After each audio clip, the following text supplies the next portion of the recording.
If you came to Dubai a few years ago, you'd have got this, sand and loads of it. Then an amazing thing happened. Fantasy became reality. In the space of just 20 years, Dubai turned from desert into a jaw-dropping oasis of stone, marble, concrete, glass and raw excitement. But the bolder and wackier the idea, the more likely it was to be accepted. Giant islands the shape of palms that could be seen from space. And soon there'll be the world's tallest skyscraper, a modern-day Tower of Babel that slices through the clouds at almost a kilometre above the ground. Dubai has become the centre of a modern-day gold rush. But the big question for Dubai is whether this great global credit crunch is going to bite here, and whether that will turn the Dubai dream into a nightmare.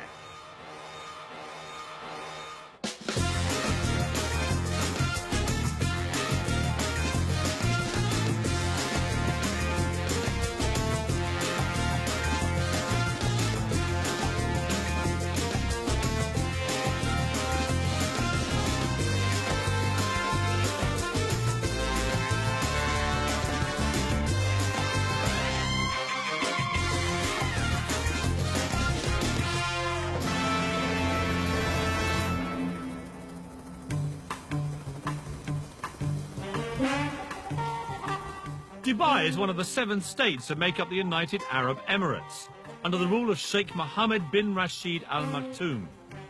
Its reputation as a tax-free haven and land of opportunity has attracted 120,000 Brits, all chasing the Dubai dream. You have both completely lost your marbles. I mean, you have paid $50 million for a load of sand. A dream where your position in society can be elevated overnight and vast riches are there for the taking. It's quite a journey from a secretary on an Oxfordshire estate to this, flogging £17 million apartments in Dubai. In a country where Sharia-based law is dished out on crop-top wearing partygoers, what's it really like to live here? And mixing with the locals, I talk tactics with the man that bought Man City. There's the Burj Al Arab. And what about the world's financial meltdown? Are they feeling the heat? You say credit crunch, people think, whoa, whoa, there's no credit crunch in Dubai. It's not coming, it's here. But lurking in the background, behind all of this, is the fact that in just 10 years' time, Dubai's oil will run out. The race is on. If you'd invested in property out here over the past 6 years, I'd give your financial advisor a raise, because you'll easily have trebled your money. But it wasn't for the faint-hearted. 4 miles out to sea is probably the craziest property investment on the planet. For sale, 300 islands that, seen from above, replicate the countries of the world. This is absolutely ridiculous. I've heard about this place, I've seen the pictures, I know all the facts. But until you actually come out here like this and experience it for yourself, you have no idea of the sheer scale of it. 320 million cubic metres of redistributed seabed later, Dubai has not just put itself on the map, but put the map on itself. I'm heading for Britain. Gentlemen, permission to come ashore. Permission granted. Thank you very much. Welcome aboard. Nice to see you. Welcome to the United Kingdom. Well, thank you very much. Let's head over to London, shall Why we? not? Ex-Londoners Safi Qurashi and Mustafa Nagri moved to Dubai 4 years ago. Between them, they've just bought England. Dare I ask how much you paid for it? Topping over $50 million. You have both completely lost your marbles. I mean, you have paid $50 million for a load of sand. Yeah, it's one view. Tell me some of the stuff What you're going to do here. The idea very much is to have some luxury accommodation where you can bring your boat, park it right outside your villa, swimming pools, spas. How many are we talking about? You're talking in and around the 100 mark. Right. 100 villas over here. So you're living in your own private villa, surrounded by, you know, absolutely amazing shorelines, beaches. I mean, you and say views. that, but you're actually surrounded by the French over there and Well, the Germans over there. I mean, they are worryingly close, aren't they? You know, they have got closer, but luckily there's still a bit of sea between us. I'm imagining now these luxury villas here, and even if they went just for $5 million each, I've just worked out you'll make a profit of $450 million. But you have forgotten the cost of construction. Which is? We're still working on that one. Yeah, well, You're still making what I think they call in Balham a nice little earner, aren't you? well, Yeah, Yeah, I guess you could say we might be. I mean, that's a great story. Absolutely. Ballon boy buys Britain. Yeah, it's not bad, is it? Safi is a perfect example of the Dubai dream. 4 years ago, he arrived here skint, having lost everything in a failed internet firm.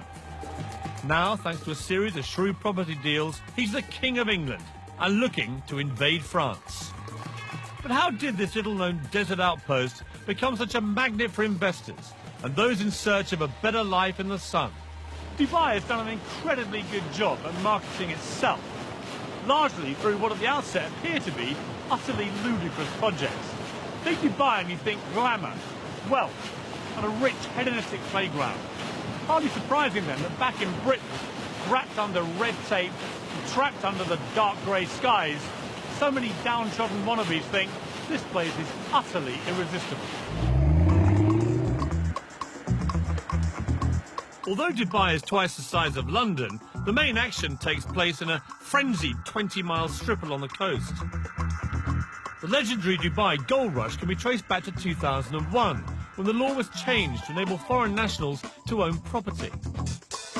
It coincided with the launch of the most famous of Dubai's artificial island projects, the Palm Jumeirah, which, because it's connected to the mainland, lured investors by the truckload. And my first impression is it's massively bigger than it seems from the sky. Apparently 4,000 properties were sold in the first 72 hours of the project being announced, before a brick had been laid. The weirdest thing about Palm Island is that 5 years ago, I'd have drowned by now because this was all water. Nothing quite prepares you for the sheer scale of their ideas. Palm Jumeirah is so huge, its central trunk supports 2 6-lane motorways. At the tip, 3 miles out, sits Dubai's latest 5-star hotel, the Atlantis, complete with an underwater lost city in a fish tank. The Beckhams acquired a place here, and Ashley Cole and Michael Owen followed suit, creating a Middle Eastern Wag Sumer. It may look like Brookside on the beach, but having a Palmer dress is the ultimate status symbol. And living the dream on Frond D is Neil Petch. Neil came out here 14 years ago and now publishes the Dubai version of GQ magazine. Judging by his cars, a Bentley, a vintage Jaguar and a Ferrari, life is good. Okay, here we go, ladies. Throw in a Russian model wife and her glamorous friends, and I'd say Palm living is very good. How much have these properties been going up by in value? Well, about 4 villas on either side of me. No one lives there. People had them as an investment, and they're going up at such a rate that they don't actually need to rent it. I wish I were in that position. I mean, if you bought that one at the start, for example, what would you have paid? Well, that was probably about £700,000, 2.6 million dirhams in our currency. And what would it be worth now? 15, something like that. So around 6 times what you paid for it. Exactly. So it's been an amazing investment for people. Yeah, it makes you question your own job when you're earning a lot less than your house is doing by sitting there. And is there, like, in any development like this, is there a bit of, you know, keeping up with the Joneses? Absolutely. I mean, I've had to upgrade my barbecue several times. Dubai has learnt a very British lesson. We do like to be beside the seaside. Waterfront property commands a premium, and building out into the sea will add 300 miles to their coastline. But when we struggle to build something as simple as a Millennium Bridge, how do you create an entire city in just 20 years? I have some days when I say, you know, this is crazy. I want to go to New Zealand. I want to live in a farm, you know. And when you built it, how do you make sure the rich come flocking? This is ridiculous. I mean, how many towels are there? Why would you need 100 towels? And at the world's only 7-star hotel, I sampled the Dubai dream for myself. There are times when we build things so astounding that they become testaments to human ingenuity. The pyramids of Egypt, the Great Wall of China, and now, Dubai? Extravagance and Dubai go hand in hand, but this really does take the gold-plated biscuit. It's rumoured this 7-star hotel costs so much to build and run that it will never make a profit. But that's not the point. The Burj Al Arab is Dubai's Eiffel Tower, part of ruler Sheikh Mohammed's vision to put this place on the global map.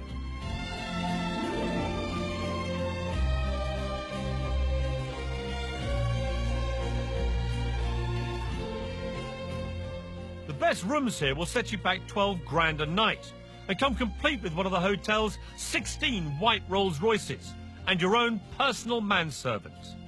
They boast that they cater for every whim at the Burj Al Arab, and that's certainly the case with me, because I spent my entire life waiting for a bed where I could go to sleep looking at myself.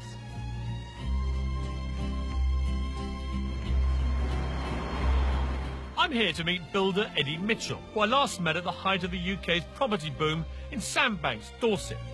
Eddie was creating futuristic properties inspired by this hotel.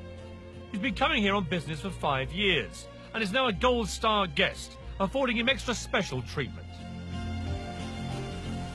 Watching you coming in, it was like watching a visit by the Queen. You know, there's like a cast of thousands offering you tea and dates and hand lotions. It's the same every time. My butler that I've had for 6 years, he meets us every time we come here. Whatever time of day, he's at the door. It's like coming home. So, Eddie, last time we met was in Sandbanks, Yeah. where the funny thing was there is that you produced properties like this, which are, you know, by any normal standard in Britain, completely barking mad, futuristic, emporiums of glass and concrete and everything else. Out here, you're known as Mr. Boring, because, I mean, that is not even first base, is it? Not really, no, Piers.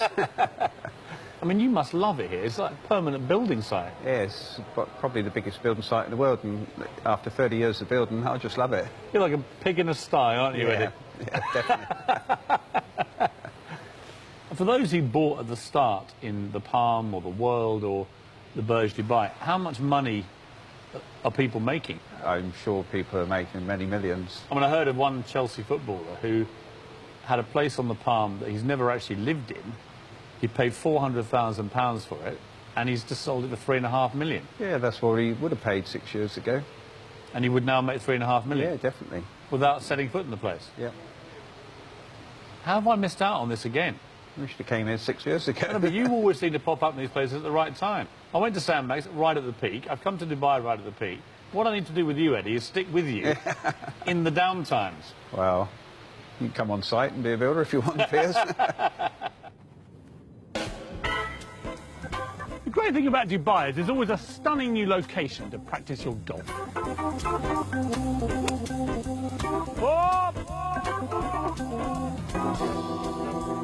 But you wouldn't have thought you could practice your skiing as well. This is Ski Dubai. It's 45 degrees centigrade out there, and in here, -4. In fact, it's absolutely bloody freezing. The thing about Dubai is that the crazier the idea, the more likely it is to be accepted. There are many extraordinary feats of construction underway in Dubai at the moment. A few more remarkable than this. It's going to be the biggest theme park in the world. It's going to be 107 square miles. Or to give you some idea of perspective, bigger than Birmingham. But even more extraordinary is the fact that they boasted that the catchily named Dubai Land will be finished into 7 years. Achieve that in the current economic climate, and I'll eat my sunglasses. This is a model of what the theme park will look like, and quite frankly, it's one of the most breathtaking things I've seen in my entire life. There are going to be life-size replicas of the Taj Mahal, the Eiffel Tower, the Egyptian pyramids, even Big Ben and the Houses of Parliament. There's a Las Vegas-style strip, only it's 4 times as big as Vegas. There's only one word for this: bonkers. But in Dubai, biggest is best. This humongous fish tank is built inside the world's biggest shopping centre, next to, yes, you're way ahead of me, the world's biggest building. I've been to lots of tall places in my life. The Empire State Building, Eiffel Tower. I worked at Canary Wharf for 10 years. But I've never, ever seen anything quite like this. The Burj Dubai is already 720 metres tall, making it the highest building in the world. But the really scary thing is it's still growing. Probably Probably the most unnecessary sign of all time. Please don't lean on the doors. The sheer bravado of this structure beggars belief. They're even adding a new story every 3 days. It's another part of Sheikh Mohammed's plan to make sure Dubai stands out. The final height is still top secret, but the ambition is to be almost double the height of the next tallest building on Earth. The Earth's vanishing. I've never been this high in my life anyway. Mr. Ali Alabar, the fifth most powerful man in Dubai, is chairman of Emaar, the government-backed construction company building the tower. So we're right in the middle here on floor 160. We're 611 metres up. Yeah. There's still, as I can see, I mean, there are 20, 30 floors more already under construction. Yeah. Does it wobble, this? I mean, does it move around? No, it doesn't move much. Do you know how far? I think if it moves maximum, probably move this much. Who's going to be here? And who will be on these floors? I mean, indeed, these are office floors. People have bought private apartments here too, right? Correct. What was the most expensive one, do you know? A whole floor could probably cost you about $45 million, a whole floor. Oh, bargain. Yeah, it's a bargain compared to London prices, of course. You know Sheikh Mohammed better than many people. How would you describe him?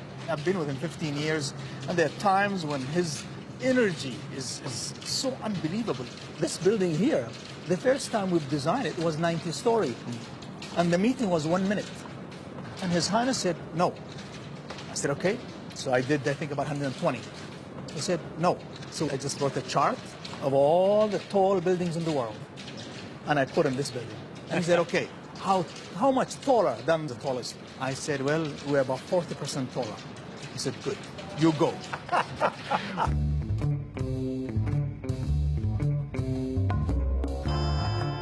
40 years ago, Dubai was nothing more than a dusty fishing village. The then ruler, Sheikh Rashid, had a vision to transform it into a hub for the world, as a port and as a tax-free business centre.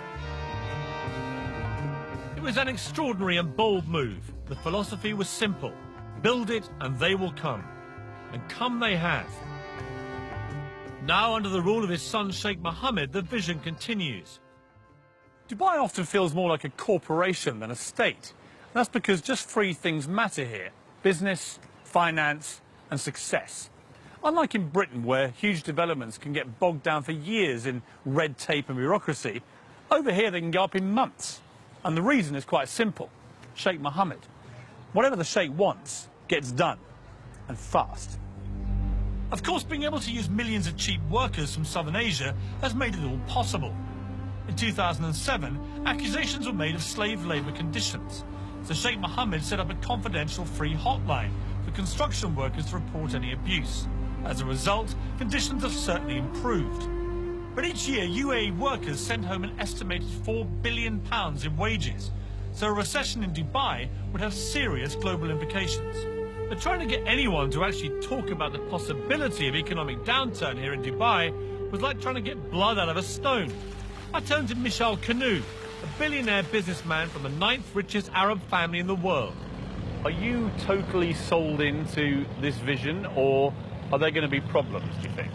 Well, now there's going to be a lot of economic upheaval globally, and it's going to come and affect us. See, no one mentions that here. I know. You say credit crunch, people will say, whoa, whoa, there's no credit crunch in Dubai. In the Arabic culture, to say something, if you say it out loud, there's a perception that it'll happen.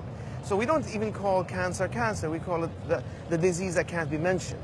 It's the same mentality. Is there a credit crunch coming in Dubai? It's not coming, it's here. It already exists. Now, for people to come and say, you know, this is the end and death of this area, it's not going to be the death of this area. What's going to be is a natural timeout, if you want, allow things to come back to its normal position and then move forward. Dubai, I think, is a good place to be if you're looking at 15, 20 years down the road. Because if you're looking at 2 years down the road, God knows what's going to happen in the next 2 years in terms of global finance. During the boom times, Dubai was the hottest property market in the world. The carrot that had expats scurrying here faster than a bleached blonde to a footballer. Helen Tatum is typical of those that came chasing the Dubai dream. She landed here 4 years ago and owns Dubai Luxury Homes, one of the most successful estate agents in town. Today, she's showing me a flat aimed very much at the not-so-poor. Amazing views, vast amount of room. I mean, how big is this? It's 13,400 square feet. The master suite takes at least a third of the apartment. So it's all about the bedrooms out here, is it? Exactly. And what would it cost if you wanted to buy this? £17 million. Wow. Who would buy a place like this? I mean, who's living in this block? Yeah, I mean, discretion is the word, but, I mean, we've got sporting personalities, we've got presidents of countries. 15 times the size of the average house in the UK. Who said size doesn't matter? I mean, it's just humongous. Yeah. This is not even... apartment is too loose a word. Well, this is... Hello! I mean, it echoes. I mean, it's unbelievable. I mean, look at it. It's not a kitchen, it's a restaurant. That's the children's bedroom. Of course it is. How silly of me. Here's the bathroom. This is the bathroom. I mean, this They is... take a lot of care over the bathroom. This is ridiculous. I mean, how many towels are there? There must be 100 towels in here. Why would you need 100 towels? I mean, it is just opulence on an almost regal scale, isn't it? It is. It's a staggering apartment. Perfect for your average multi-millionaire. It's a great view. Amazing view. But maybe not so good for a billionaire. Which is why the next phase will have its own heliport on the roof. That is going to be just going for a higher level altogether. That's going for your billionaires rather than just the millionaires. And it's going to have its own helipad, and you know, they're working on their own immigration so that you can just jet in and... Well, listen, so some Russian oligarch just Exactly. lands on the roof, and out come immigration That's officials. Right. Yeah, Incredible. What's a nice girl like you doing, flogging £17 million apartments in Dubai? I don't know, it just happened 4 years ago. Set up my own real estate company, and What were you doing back in Britain? I worked on the country estate in Oxfordshire. Doing what? Doing what? As the estate secretary. You're a secretary? Estate secretary. Estate secretary, sorry, I don't diminish your role, but I mean, it's quite a journey from It is. a secretary It is. on an Oxfordshire estate to this. Yeah. And you're now would say. glimmering in diamonds and Rolexes and Well. stuff. So life's been good for you, right, Helen? It has. Thank you. And that's not the half of it. Helen now has her own polo team with 8 Argentinian ponies and a full-time professional trainer. It certainly beats typing. Friday is polo day here at Arabian Ranches. It's a bit of a fixture of the expat community. A chance to revel in the good life whilst catching a chukker and slithering up the social ladder. Becky from Bingley, West Yorkshire. Yeah. And here you are at polo. Yeah, I'm at the polo. Bingley girls are not really used to doing this sort of thing, are you? Let's be honest. No. I came over here and I launched a magazine for another company, and I've just launched this magazine, and I'm 28 years old and I would not get that in the UK. You've done badly for a girl from Bingley, have you? It's all right. Quite happy.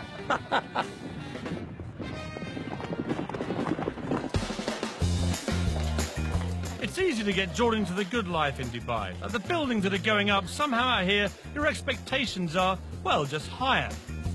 But to live up to those expectations, you're going to have deep pockets, especially if you fancy a personalised number plate. I have the 93, And how much was that? $2 million. $2 million? And I'll find out what it's like to live where hedonistic Western playgrounds exist in a country governed by strict Muslim values. I wanted to get an Arab perspective on Dubai. Fortunately, the man that bought Manchester City, Dr. Suleiman Al Fahim, has a house here. He's made a fortune in property and is the Alan Sugar of Arabia, with his own apprentice-style TV show and even his own catchphrase. Impress me. When he said he'd show me around the city, I didn't realise he meant in his own private jet.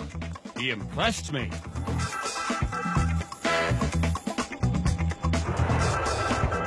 It's incredible to think that only 30 years ago, most of that would have been desert, right?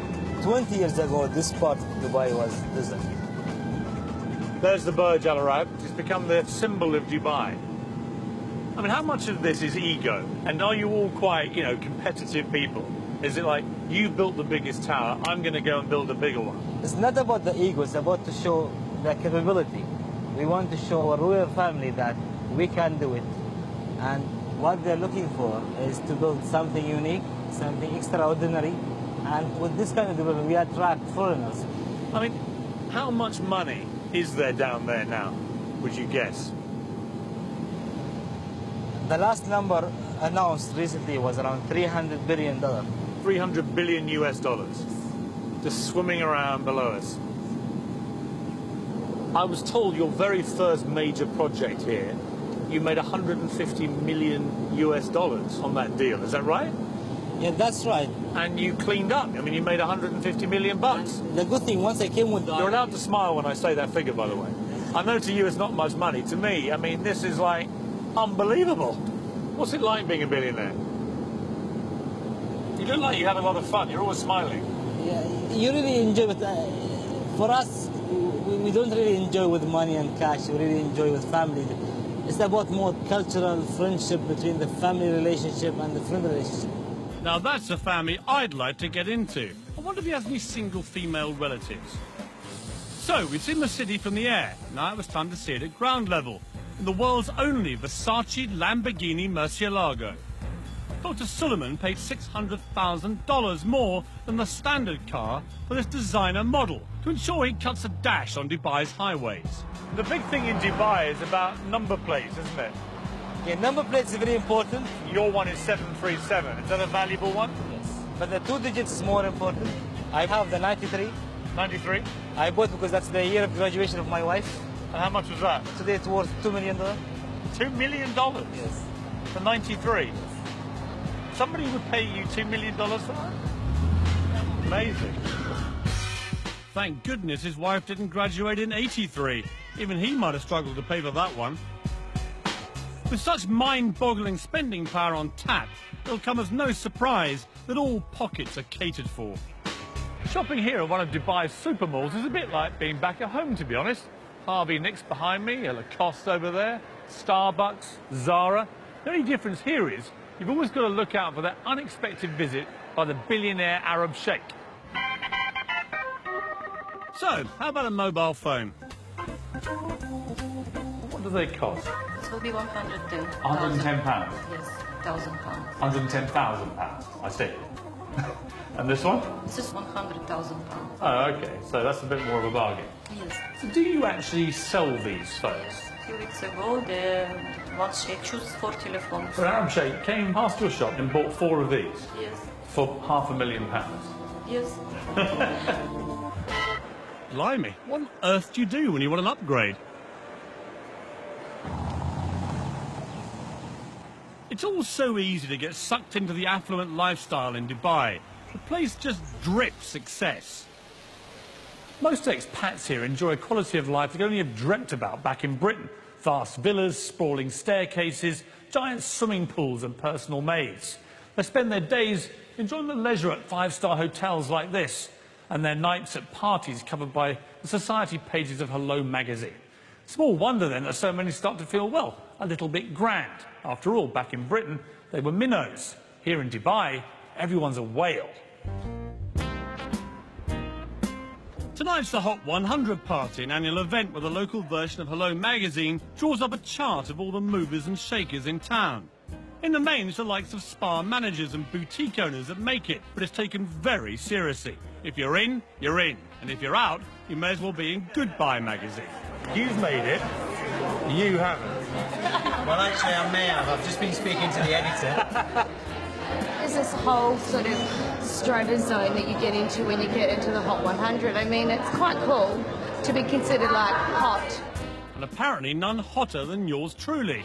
Well, the hottest thing that I found at the Ahlan Hot 100 party is Mr. Piers Morgan. Welcome. Hello. Expat life here revolves around the 50 or so 5-star hotels. That's because once inside, you never need know you're in a country where alcohol is frowned on, it's illegal to kiss in public, or be gay, or share a flat with your girlfriend.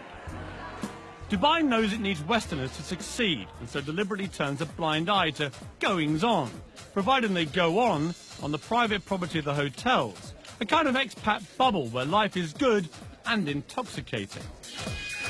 The Barasti Bar is a regular expat haunt. It's not far from where a couple of Brits were recently arrested for having sex on the beach, although I believe that might be illegal back home as well. Enjoying herself in a slightly more legal way is 46-year-old mother of two from Birmingham, Karen Brady. Dressed to kill tonight, Karen. Always, always. Is this your nightly This is garb? generally, yes. Generally. Less is more. Less is more. Less is definitely more. And what's it like, I mean, the nightlife here? Every single night you can party without fail. Come out here, party. It's like non-stop. And you get drunk? Frequently. And are you making loads of money here? Absolutely loads. Millions. No, So you here, came loads for of the friends. money and the parties? Absolutely, yeah. In what Absolutely. order? Well, first money, then the party. And what's the man scene like here? I'm not looking for a man. I'm just here enjoying myself. I've been married all my life and I'm not doing that anymore. But you go on dates here and stuff? Sometimes, yeah, I do, yeah. I like to have dinner with intellectual men, but I generally don't fancy them. Right. Well, we should go for dinner then.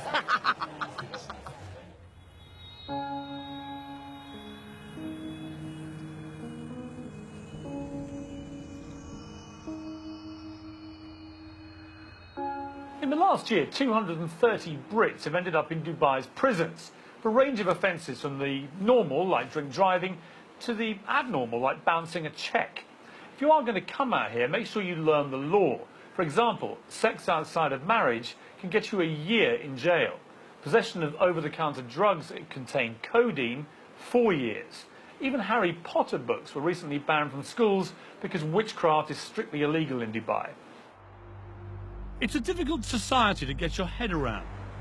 On the one hand, a traditional autocratic leader uses strict Sharia-based law to rule with a rod of iron. On the other hand, in the five-star hotels, you can forget you're even in the Middle East. But the two cultures exist side by side in parallel universes, and except for at the shopping malls, rarely mix. Consequently, the expats live in fear of making a silly mistake, or inadvertently breaking a law that could, with a swipe of the pen, see them deported. I drove into the desert with blogger and ex-journalist Alexander McNabb. He's been living out here for almost 20 years and has first-hand experience of what happens when the two cultures clash. It is something on the moon, isn't it? Amazing. When I first moved here, that was in the early 90s, I came out here running a magazine which was shut down because I criticised the wrong guy's computer. It was a computer review mag, and the computer didn't work. And so we said the computer doesn't work, which in retrospect was probably naive of me. Or to tell the truth. To tell the truth. But it offended a man who happened to be related to a man who happened to be in a position to do something about it. So my office was sealed by the Ministry of Information. Now, the great thing about Dubai today is that actually probably can't happen. Is it relaxing, the censorship? Is it getting easier? Yes, it is. If you can stand up a good story where a government department has behaved appallingly, I think you've got a chance of running that story. When I first came out here, you wouldn't have done. So you're now seeing allegations being made against some quite big figures in government and corruption investigations going on that were unthinkable here. It's a process of change. If you're in the media out here, as you are, do you live in permanent fear that a wrong word could see you on the next plane back to Britain deported? Are you wary about what you're telling me, for example? No, I don't think I have that fear. I might be horribly wrong, but I don't think I have that fear. I don't live in fear. I don't live in fear of saying what I think. I don't worry, but I've just seen 2 quad bikes with a couple of government officials nipping over that dune. It's you they're after. They've been listening, haven't they? Part of the problem lies in the fact that the Sheikh can change laws virtually overnight. Tenants and landlords who ignore the villa sharing ban could be fined up to £50,000. While we were filming, in an attempt to stop overcrowding amongst unskilled workers, it was decreed illegal to share property with anyone except close family. If you're thinking of coming out here, make sure you do your homework. Disconnecting water and power supplies. Super. I'm off to meet an old friend, Patty Parfit. She moved out here with her son Harry after separating from her wayward husband Rick, guitarist of Status Quo. She'd been out here on holiday and thought Dubai would be the ideal place to change the status quo and mend a broken heart. A year on, however, and the Dubai dream is turning sour.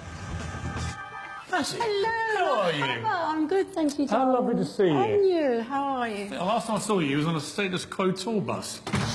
Okay, don't talk about that. Welcome to my home. So this is your lovely piece of Dubai paradise. This is our little hacienda. So this is the lounge. Yeah. This four-bedroomed house is typical of the expat family lifestyle out here.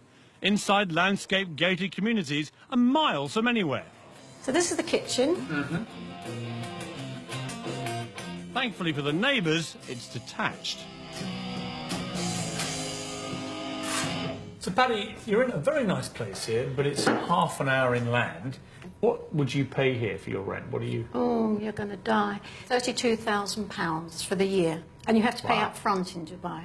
So you had to write a cheque for £32,000? Yeah. For a year's rent in advance? Yeah. See, that strikes me as pretty expensive. It is. I mean, it's ridiculous So rent. your rental is up for renewal. What are you going to do? I'm taking it for 6 months, and then I just see here I go there. And what are they going to charge you for that? £27,000. What? In 1 year, they've nearly doubled it? Yeah. So, be warned, if your employer's not subsidising your rent, you'll be in for a nasty shock. It's terribly expensive in Dubai. You It get this idea of really this is wonderful tax-free haven. Yeah. Everything's dirt cheap. So it's not really like that. No, and, you know, I don't want to spoil anybody's holiday or dream to move to Dubai, but you really got to look at it, because it's not all what it's cracked up to be. People who are watching this are going to be thinking, I quite fancy coming to Dubai. Yeah. And yet you seem to have fallen slightly out of love with the dream. Yes, I have, haven't I? Oh, God, where do I go now? I do miss my friends. I do miss my family. And it is difficult to meet people over here, because everybody's, basically, it's family. And when I go out, I am a threat. I bet you are. How old are you? 57. I mean, that is amazing. Yeah. Recently divorced. To a rock star. Blonde bombshell. Used to be with a rock star. You are public enemy #1 to these women. Fantastic. That's rock and roll. So what does the future hold for Dubai? I'll be looking at the changing face of society here as it opens its doors wider to Western values. Could their secret defence against the credit crunch come down to a few familiar faces? Try some of these. God, that's disgusting. And just how much are they prepared to spend to make sure Dubai does become the greatest city in the world? Eyelid will be getting millions. Multi-millions. Multi-million. In the UK, we've taken thousands of years to develop our laws and customs, whereas Dubai has had just a couple of decades to try and find common ground so the 205 nationalities can happily coexist. Consider this, just 1.3 million people live here. Of those, 200,000 are Western expats, 900,000 are Asians, mainly workers, and that leaves just 200,000 local Emiratis. To put that in perspective, imagine living in Britain, where 5 out of 6 people were foreigners. And when you think of it like that, you kind of begin to work out that Dubai is actually quite a tolerant place.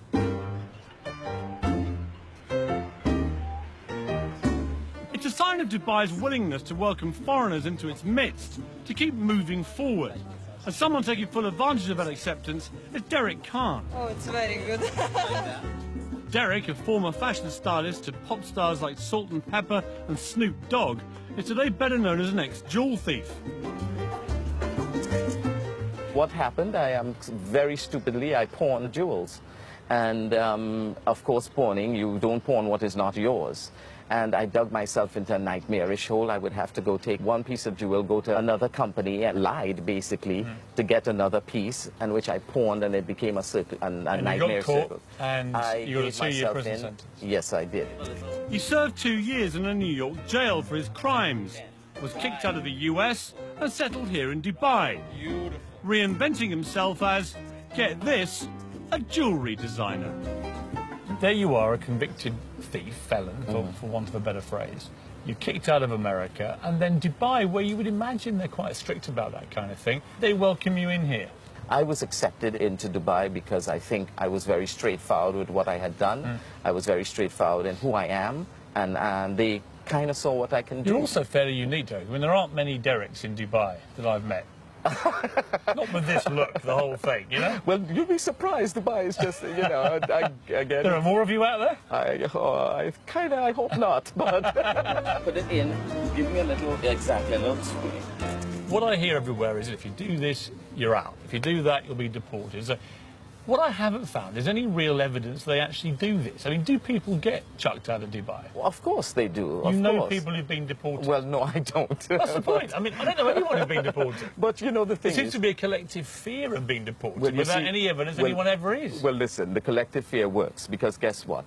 I can open my car, and especially from New York City, I could never dare leave my computer in the car. I do it all the time. I leave my doors unlocked at home. You think that the rules are a small price to pay, really? For... Oh, a very small price to pay. You know, it gives you that sense of security. And I couldn't be happier here. Right, beautiful, beautiful. Right. Lovely. If Dubai is going to succeed, now more than ever it needs people. It has to be seen as the in place, somewhere you can't afford not to be. So when Dubai can't build it, Dubai buys it, spending millions on celebrity names and, crucially, brands. Gary Rose is the latest big name lured into town. He'll be in good company. Gordon Ramsay and Marco Pierre White are already here and raking it in. How are you? Hi, very good, thank you. Nice to very, see you. Very good. You too. You came just at the right time. Try some of these. That is a little salmon fish cake with a lemon hollandaise. God, that's disgusting. I don't even laugh. I mean, it's actually delicious, but just to see what your face is like, it's delicious.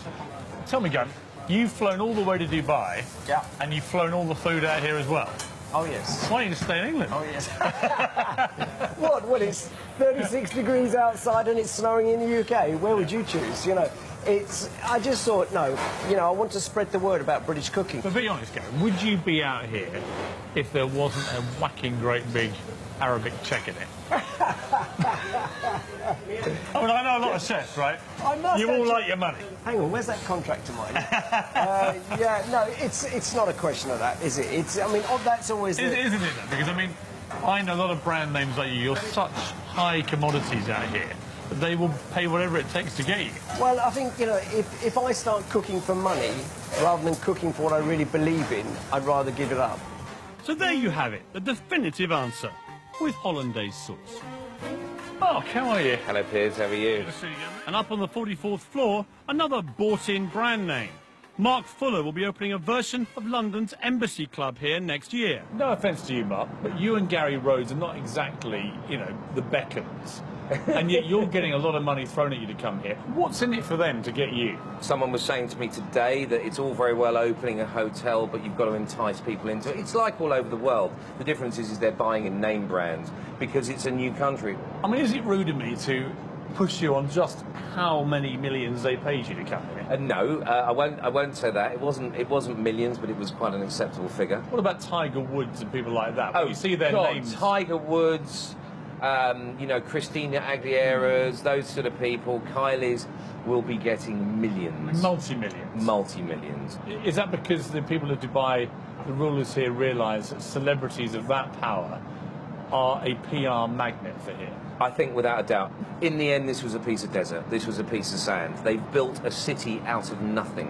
How do you attract everybody? They want to be number one. They don't want to be number two, number three, number four. They want to be Miami. They want to beat Miami. They want to be New York. They want to beat New York, you know. So the only answer is bring it in. Kylie comes, Beyonce comes. I mean, even Iron Maiden have played here. It is almost surreal here. It's the land of make-believe. It certainly is, more like the land of unbelievable, because as the world is rocked to the core by the credit crunch, Dubai rocked to the sound of Kylie at the world's most expensive party. The Atlantis Hotel was launched with a massive £7 million extravaganza. Looks like an awful lot of that went up in smoke. Let's face it, for the ordinary Brits living here, as long as you toe the line, life's pretty good. For the investor, though, even ultra-affluent Dubai is fragile. It doesn't manufacture anything of value. Oil now accounts for just 6% of its income. And even though uber-wealthy neighbour Abu Dhabi pumped £9 billion into its economy back in October, Dubai remains exposed. 3 big government-backed construction companies are already laying off hundreds of employees. Dubai relies on foreign investors to make it work. And without them, Dubai's dream of becoming the greatest city on earth may have to wait. I came to Dubai to find out if it really is all it's cracked up to be. And the answer, if you like sun and fun, glitz and glamour, is a resounding yes. As for the credit crunch, everyone I've met here says the same thing. Dubai won't just survive, it will thrive. And that's because it's bursting with ambition and drive, all led by one man's extraordinary vision and an utter determination to turn this place into the biggest and most successful city in the world. As for my part, I think I'll borrow the favourite phrase of the British builder. It'll be all right when it's finished.